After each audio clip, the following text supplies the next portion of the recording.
soaked in folds of midnight water, side by side, we sons and daughters. We set forth for no king's orders, but we'll sail together. So now they're heading back to port. Gibbs can't take his new role until they get a new gunner, which means they're lacking officers, they're lacking a first mate, they're lacking a quartermaster, they're lacking two bosun and a cooper, all at the same time. So the ship is just running terrible. Butcher is like one of the only people on the ship that know how to control it. Yeah. So drama's building and building quickly, and we're really starting to see a shift in Butcher's personalities, and this was one of the stronger times that Betsy was able to see. When he's leaving the cabin, he broadens his chest, straightens his shoulders, stomps his feet, talks darker, talks deeper. But when he's around Betsy, he kind of lowers all these guards down when he's around her and shows a different side, like a split personality sort of thing. And Betsy had also started to adapt this kind of personality when she was interacting with different crew members. What prompted you to want Betsy to have that kind of influence, that kind of behavior?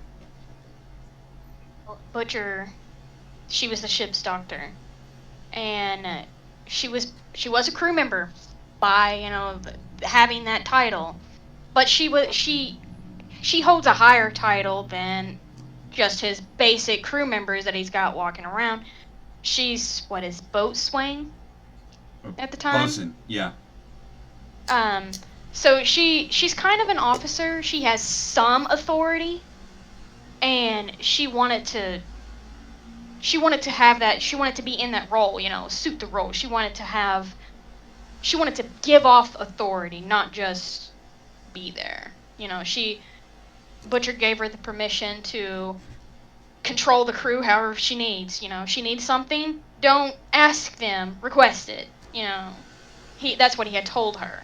Right. And she took right to that. She also had him to learn from. She watches him often. I don't think if he notices that, but she's often studying him and how he acts and how he is with his crew, because that's how she works. Like, she don't want to be timid or shy. She wants to come off like a strong individual that she can handle the position that she's in. Right. Because if she couldn't, Butcher would cut that right off, and she's afraid of that. She wants to be out there, not trapped. So they're going into port now, and Betsy selects her weapons for the first time. She grabs a flintlock pistol and a sword. And I kind of expected her to grab a cutlass, since that's what Wilcox uses, and she didn't. She grabbed a straight edge, kind of like Butcher uses. And I wanted to know what prompted her to grab a straight edge weapon instead of a cutlass. Well, she had been training with lightweight weapons, but where she had my mindset with this, I'm trying to come out and explain this. It's a little difficult for me, so I'm gonna try. She's been watching Butcher. She notices everything about him: the way he looks, what he carries, what he wears, how he acts. She's often watching him, and of course she's noticed his weapons and how he uses them. So he oftenly says it. He makes sure everyone knows that she is his woman. Not just his. There's emphasis on it. Right. And she's owned. She's not. She wants to display that. She wants to display that she is his woman. So she wants to be. If he's a strong individual, she wants to come off as a strong individual. So she wants to carry weapons like him. She wants to be like him. Okay. So she's learning to be him. So okay, that's my mindset with that. The creation of the Scarlets is now 100% a full-blown thing. It's happening. The Scarlets are going to come. They've got their own rules. They've got their own guards. They've got their own setup. The Coopers are building their own quarters and another quarters and stuff like that. Tell us a little bit about your thoughts on the creation of the Scarlets and the guards. Well, a butcher had tasked her with he put her fully in charge of that department because she's going to be their Bosun. yeah. It took me a minute to get the name, but yeah, she's over them, so he wanted her to be over that and decide who she wanted. He trusted her with it. However, earlier, before they got off the ship, Wilcox had said something to Betsy that set her off, and she slapped him for it. She had this like loving relationship for Butcher. She loved him. She hated when people talked about him, and that's kind of what Wilcox did. And so Wilcox, he didn't think about it, and he hit her back. He left a mark too. He hit her pretty hard, and she was pissed off over that.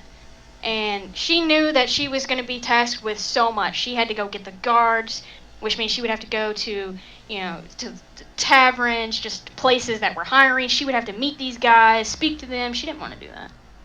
So she was like, Wilcox was like, I'm sorry, forgive me. She's like, you want me to forgive you? You will do this for me. He agreed. Because if Butcher found out that he had actually struck her, he'd have killed him. Yeah. And she used that against him. She's like, I will, if you do this, if you find me 4 able men, I will not tell the captain that you hit me. And he was like, I'll take you up on that offer. I'll do it. And this was this was all you. You had created this whole subplot storyline. Yeah, I had. It was just a lot of work for her, and she was stressing. She's often stressed. But she knew she'd have to go find the Scarlets herself. I mean, like, she ain't gonna give a man a job to go find women. He'd fuck all of them before he brought them back. So, she was like, I'll do that. I can handle that. She was gonna be with Butcher all day. He was gonna take her. He said he was going to the Broken Bucket because he needed information on, about Crowley and who told him about Betsy, because he had a niche that somebody had said something, and he wanted to the bottom of it. And Izzy, which was a character that they had met way before she was captured and taken onto Crowley's ship. Right. She was going to ask her for help. And what prompted you as a co-author to want to bring Izzy back into this storyline so detailedly when you knew that there was something there between her and Butcher prior to meeting Betsy? Well, like I said, she's often stressed. She's the doctor on the ship. She has a big job. There's people getting hurt every day. There's people coming in there every day for something. It could be minor. It could be something that she has to work days on before it's cured. She's often in her medical cabinet. She never comes out. She's always in there doing her job. And Butcher also, at the end of the day, expects a lot out of her. She's tired. By the end of the day, she just wants to go to bed. No, not for Butcher. He wants it. He wants to get it. We won't go into great detail about that kind of stuff. But yes, he wants to get it. He wants to hit it. She's not into it. And that was her mindset with Izzy. She knows that Butcher had often come to Nassau, and the two of them had been together at least, a couple times. So she's like, she's familiar with him, he's familiar with her. On the days that she's tired and she just wants to hide out, she's there, Izzy, go do this, go keep him company, that way I can do what I can do, Right.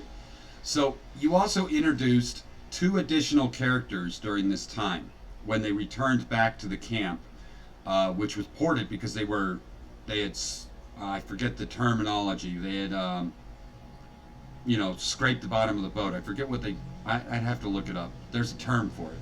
Um, and during this time, they'd set up a huge campground, and you introduced two more characters. You introduced a cat, and call it the secret little cat. Yeah. There's a bunch of those little beasts running around Nassau, so I thought it was a nice, just calm moment from all the drama. And that was the point for the cat, just to give Betsy just a little chance of relaxation. And then you also introduced another Scarlet Guard, which I had no idea was coming. It came totally out of the ball field. You Yeah, I didn't introduced tell Max. you about that character. So tell us all a little bit more about Max, because Max is definitely unique.